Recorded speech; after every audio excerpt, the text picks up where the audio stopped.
ground? Is the aid getting through? That sort of thing. But I would just like to say that this is the first couple of days of something so devastating as this happening. And something like the tsunami 5 years ago, exactly the same thing happened. But I've been informed that given a bit of time, if you get your cash in, just the sheer weight of the international effort will eventually pay dividends. We will get this, they will get this problem sorted out eventually. So don't be too discouraged, and your cash is absolutely invaluable. For £50 you can get a hell of a lot. You can buy 4 shelter kits, which can be the difference between life and death for a family.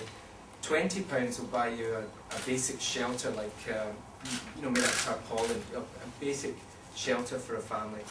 £15 will get you a hygiene kit. So £50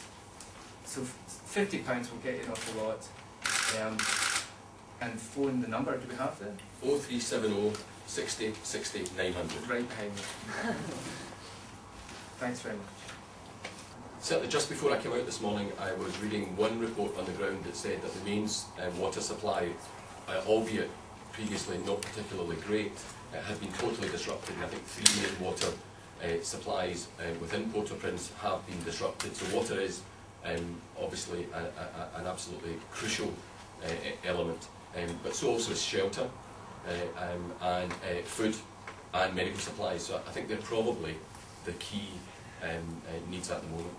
Can I just ask, Judith, Oxfam's actually got people right there right now, and do you have experts in providing clean water? That's one of the things we do in an emergency situation. Quite a few of the organisations of the DEC have people on the ground. We have a staff of about 100 working in the country, provide access to clean water, and that might be sinking emergency well holes, boreholes, and you know, providing water tanks that people can then get access to clean water.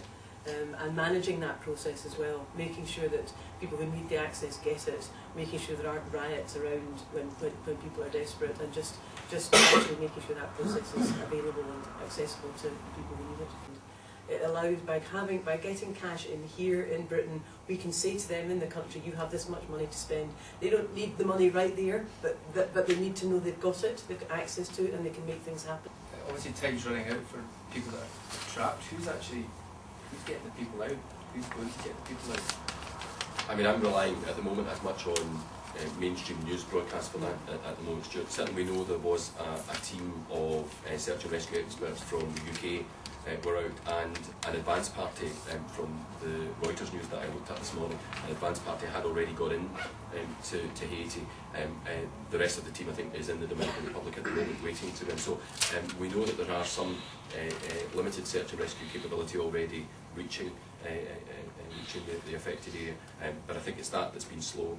There are other international responses from neighbouring countries, I think, that are already on their way as well, and certainly again from the news just before I left the office this morning, I think some of the American military response seems to be now very close.